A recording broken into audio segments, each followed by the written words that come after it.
자, 근데 이제 북한의 미래에 대해서 사실 우리도 굉장히 영향력을 줄 수 있고 관심이 많지만 뭐 냉정한 국제사회, 국제 외교 질서의 현실을 보면은 우리보다는 미국이 남한의 대통령보다는 미국의 대통령이 누가 되느냐가 북한의 미래에 더 큰 영향을 주는 게 또 중국의 지도자가 누구냐가 더 큰 영향을 주는 게 이게 참 뭐랄까요, 우리 한반도 문제를 외국의 힘에 의존할 수밖에 없는 현실을 인정하기가 참 깨림칙합니다만 어쩔 수 없습니다.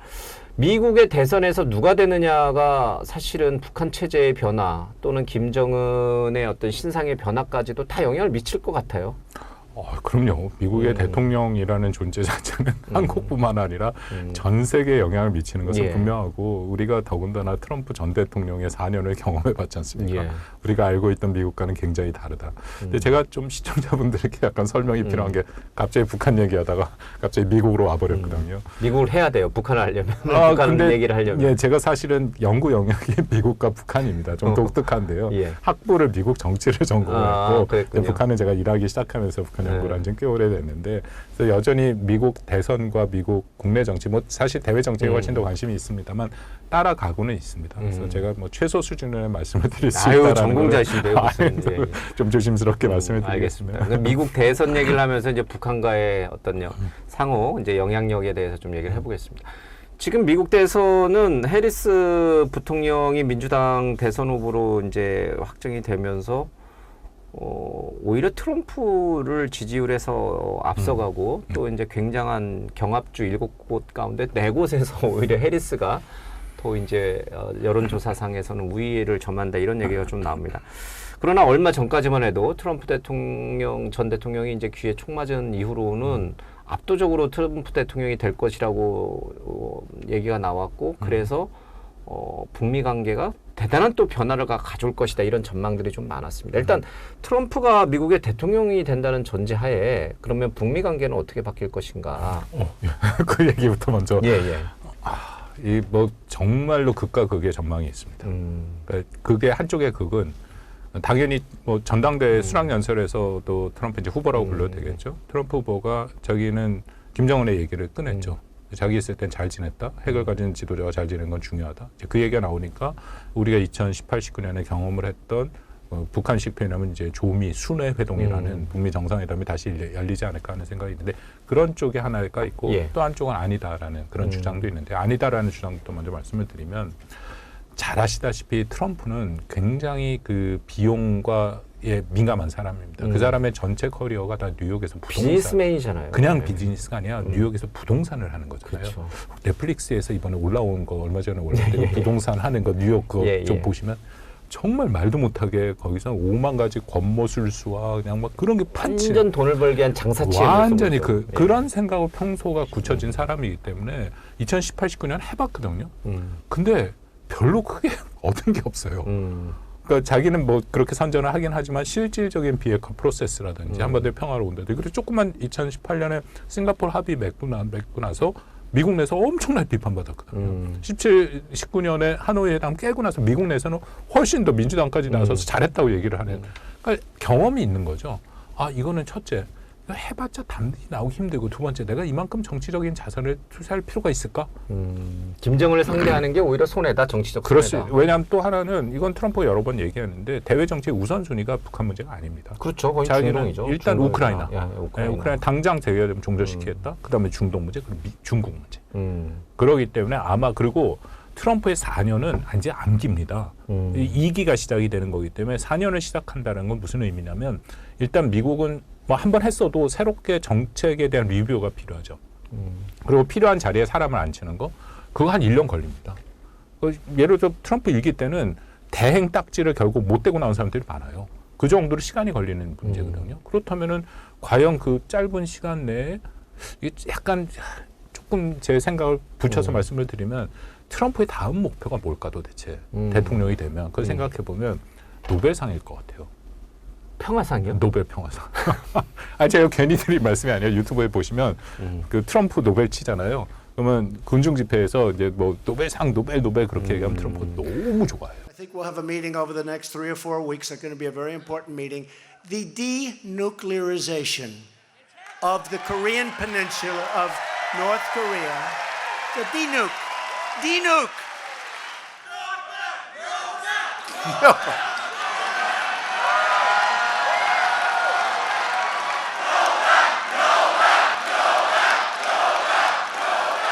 That's very nice. Thank you. That's very nice. Nobel. 우크라이나 전쟁을 중식시키고 북한 김정은을 국제사회로 끌고 나왔다. 아니요, 다는 안 되죠. 그렇게 다는 안 되고 확실하게 거의 뭔가 성과를 하려면 하나에 집중해야 되는데 우크라이나 쪽. 우크라이나 전쟁을 아니면 중식시키도록. 중동. 왜 비비 네타냐후랑 절친이거든요. 그 부분을 오히려 좀 더 힘을 쓸 가능성이 있지 않을까 하는 게 이쪽의 생각이고, 또 하나는 본인이 계속 얘기를 하고, 또 트럼프 대외 정책의 특징은 뭐냐면요. 이게 백악관 중심주의, 대통령 중심주의입니다. 굉장히 개인화된 외교를 합니다. 이게 미국의 전통적 시스템과 굉장히 다르거든요. 그래서 바이든이 대통령이 되고 제일 먼저 외교 정책을 기억하시겠지만 국무부에 가서 토니 블링컨 국무장관을 뒤에 세워놓고 발표했습니다. 이게 어떤 의미냐면 다 개인화했던 트럼프 씨의 외교는 더 이상 안 한다. 시스템으로 돌아간다. 이게 맞는 거거든요. 원래 시스템이 돌아가야죠. 근데 트럼프가 지금 최근 하는 얘기 보면 김정은 얘기만 하는 게 아니라 시진핑 얘기를 하고 푸틴 얘기를 합니다. 예. 개인적인 관계가 있다는 거예요. 그래서 자기가 대통령이 되면 그 개인적인 관계를 활용을 해서 문제를 해결하겠다. 그렇다면 만날 가능성도 있는 거죠. 김정은은. 2016년 선거 때 기억하시겠지만 트럼프가 그랬잖아요. 자기 문제 쉽게 해결할 수 있다. 김정은 불러다 햄버거 먹으면서 해결하겠다. 그렇죠. 회의실에서. 그런 식으로 또 해서 할 가능성이 있다. 근데 만약 그렇게 되면 한국 입장에서 가장 최악의 시나리오는 이런 겁니다. 트럼프가 김정은을 만났어요. 그러고 해놓게, 야, 너 핵 실험과 대륙간 탄도미사일 실험 이제 유예해. 북한이 2018년 4월 달에 그걸 공식적으로 전원회의를 통해서 유예를 했거든. 트럼프가 그걸 계속 선전합니다. 자기 때는 최소한, 왜냐하면 대륙간 탄도미사일은 미 본토를 공격하는 거니까.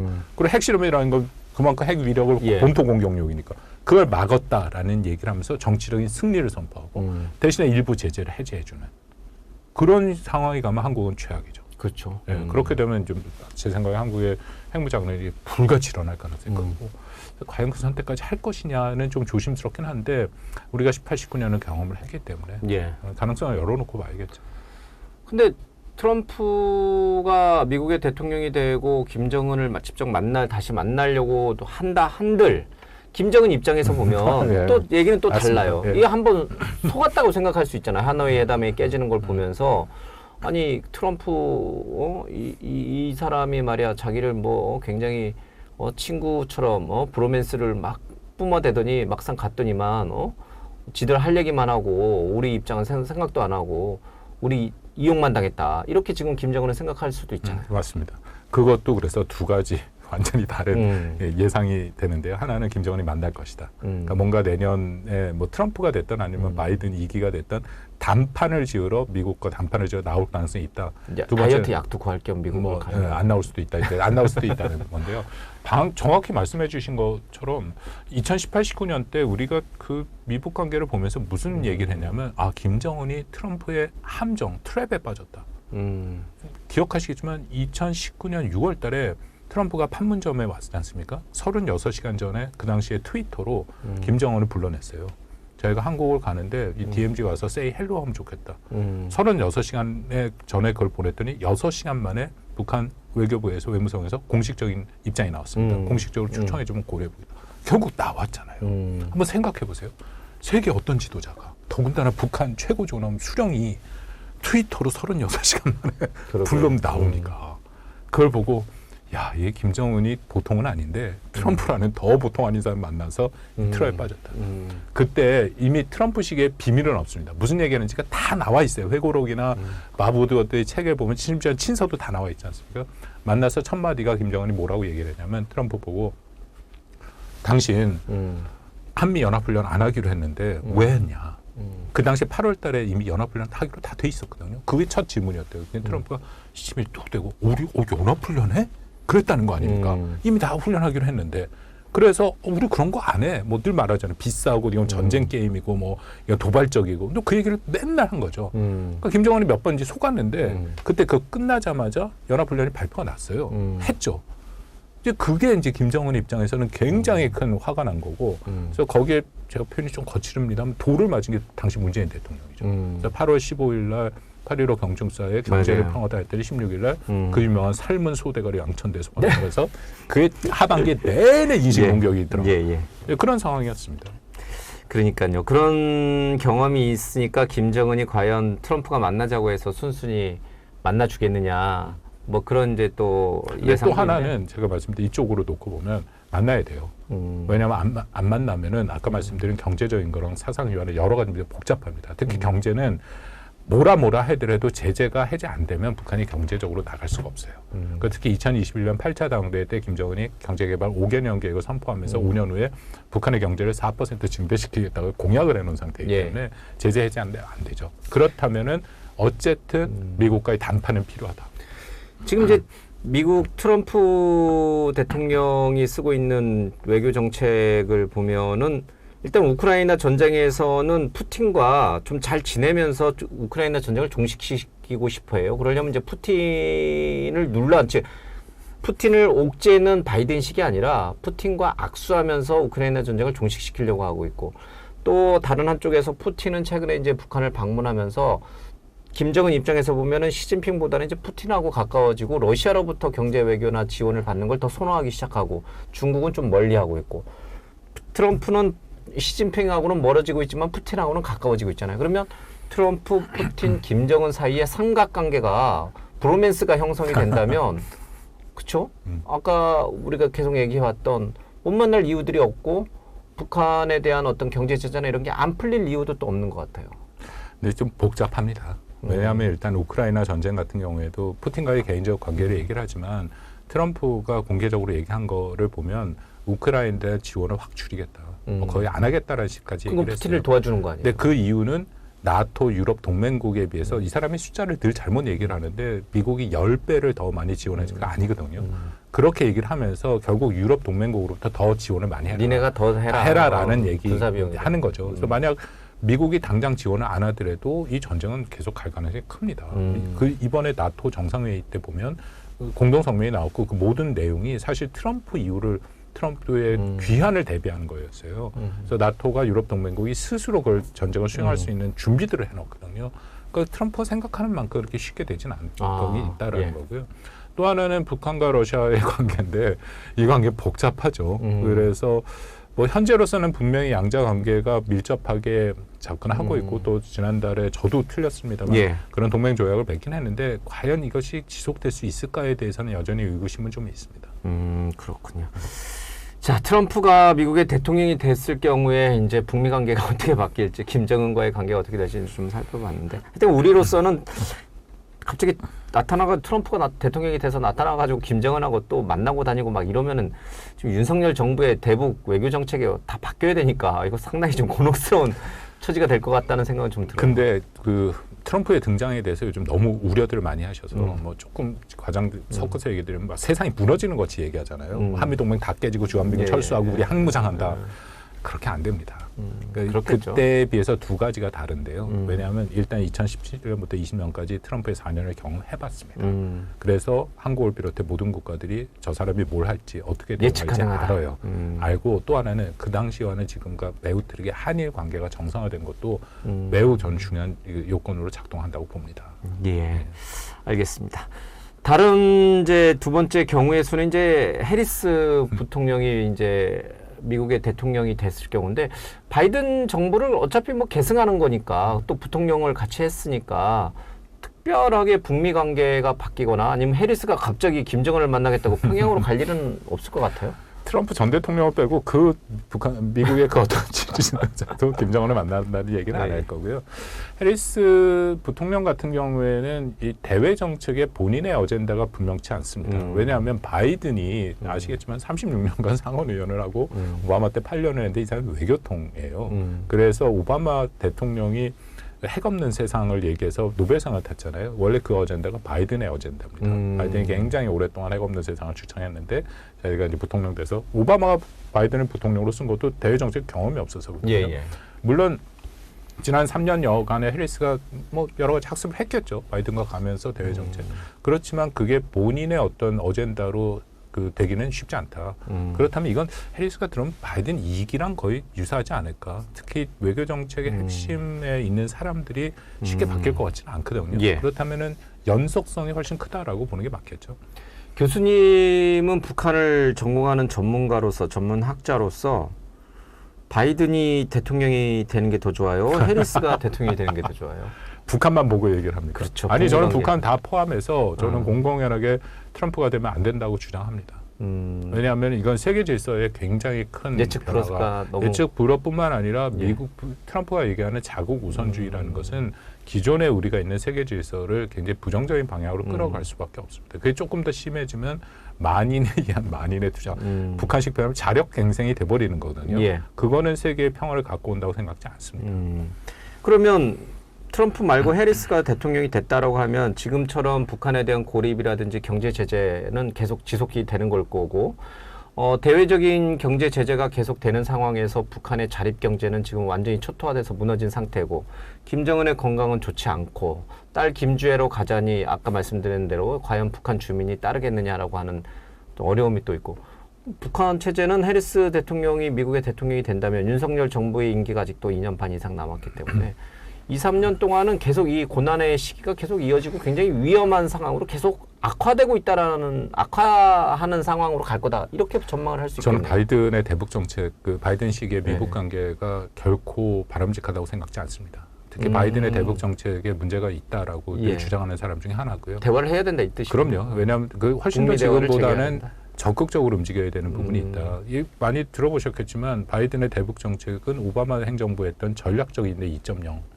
제가 그 미국의 현재 얼마 전에 누군지 말씀드리긴 좀 그렇습니다만 어쨌든 대북 정책에 깊이 관여했던 관료랑 비공개 회의를 할 때 그냥 아예 대놓고 오바마 행정부의 전략적인 인내 2.0과 바이든의 당신 내가 하고 뭐가 다르냐. 다르대요. 그래서 난 이해를 잘 못해. 설명을 좀 해봐라. 안 다르거든요. 그냥 말 그대로 기다리는 건데 그런 면에서는 적극성이 많이 떨어지죠. 예를 들어서 뭐 대북 정책 특별 대표 같은 경우에도 뭐 얼마 전에 다 여전히 그 핵심을 워싱턴에 두지 않고 있다라는 거. 그리고 공공연한 사실입니다만 우선순위가 떨어지잖아요. 예. 그러니까 적극성이 떨어진다. 근데 미국 측이고 입장이. 근데 사실은 이거의 더 큰 변수는 북한입니다. 왜냐하면 북한이 2018, 19년에 한반도 평화 프로세스를 해봤는데 아까 말씀드린 것처럼 김정은이 트랩에 갇혔다는 생각을 하고 2019년 12월에 7기 5차 전원회의를 통해서 정면 돌파전이라는 것을 선언합니다. 이게 뭐냐면요. 김정은이 2년을 해보니까 이게 안 돼요. 안 되기 때문에 자기가 판단하기에는 뭔가 확실한 게 더 필요하다. 그거는 핵 능력을 최대한 고도화하는 거다. 2017년에 11월 달에 핵무력, 그들이 말하는 핵무력 완성을 선포하고 나온 거 완성 안 됐거든요. 그래서 그 정면 돌파전을 선포하고 사상투쟁, 자력갱생, 그리고 핵무기 고도화로 장기전으로 간다. 그게 지금까지도 계속되고 있어요. 그래서 그 기간 동안은 한국이나 미국이나 어떤 대화도 안 한다라는 입장. 그럼 아무리 북한이 1인 체제라도 노선을 바뀌려면 노선 투쟁이 있고 노선 변화의 모습이 보이는데 안 바뀌거든요. 그거는 그냥 다른 일례로 말씀을 드리면 문재인 정부 때 제가 2019년 말을 말씀드렸는데 20년에 해서 계속해서 끊임없이 북한과 대화하고 하려고 했는데 안 됐잖아요. 그러니까 그거는 북한의 노선이 그렇게 정해졌기 때문에 안 되는 거였거든요. 여전히 그런 모습을 유지하고 있다. 그래서 바이든 행정부가 제가 잘했다고 얘기하는 건 아니지만 바이든 행정부가 노력을 한다 하더라도 북한이 그걸 수용했을 가능성은 여전히 커 보이지는 않습니다. 알겠습니다. 아이고 이렇게 이제 북한과 관련돼서 뭐 우리 전문가 우리 교수님이랑 이제 얘기를 좀 깊게 좀 나눠봤습니다. 북한 문제가 사실은 이제 너무 이게 매번 그러니까 얘기를 하면서도 그러니까 쉽게 말하면 무너질 것 같으면서도 무너지지 않고 뭔가 남북관계가 개선될 것 같으면서도 개선되지 않고 계속 지루하게 계속 시간을 끌다 보니까 어느새 이제 우리 양치기 소년처럼 우리 국민의 마음속에도 우리 시민들의 마음속에서도 북한은 뭐 그냥 그렇겠지 뭐 그냥 뭐 똑같겠지 뭐 지금 뭐 큰 변화가 있겠어? 뭐 이렇게 생각하는 그런 문화가 좀 있는 것 같아요, 분위기가. 맞습니다. 저는 그 굉장히 심각하다고 생각하는데 여론조사를 해보면 한 50%가 바람직한 앞으로의 통일상을 비롯해서 남북 관계상을 뭐라고 얘기하냐면 지금 말씀하신 그거예요. 그냥 이대로 가자. 그렇죠. 그러니까 서로 간에 상관하지 말고 그냥 최소한 수준의 교류 정도만 하는 거. 그 김여정의 표현을 빌리자면 제발 서로 상관하지 말고 살자. 각자 살자. 특히 우리 MZ 세대 뭐 저는 현장에서 학생들을 가르치는데 북한과 통일에 단 1도 관심이 없어요. 그러니까. 그냥 그들에게 북한이라는 건 되게 이상한 국가고 쓰레기 풍선 보내고 2020년 6월달에 개성공단 우리 연락사면서 우리 세금으로 한번 터뜨리고 그리고 뭐 민족회는 그런 게 없습니다. 이제 뭐 다민족 국가가 됐어요. 그러니까 아예 뭐 그냥 동남아에서 북한이라는 다 게 모시는데요. 북한의 바람을 시각이 우리 좀 방해하지 마라 그런 시각이거든요. 꼭 통일을 해야 될 같은 한민족, 한 핏줄이다. 이 개념이 아예 이제 사라져 버리는 그거는 거거든요. 아주 공식 통계에 따르면은 뭐 2018년 같은 경우에는 20대가 47.8% 서울대 통합평일연구소 수치인데 그 2022년에는 22년 통계로는 27.4% 반통합이 났습니다. 통일에 대해서 호강이 없다라는 얘기가. 근데 그건 저는 심각한 문제라고 생각이 되는 게 그럼요.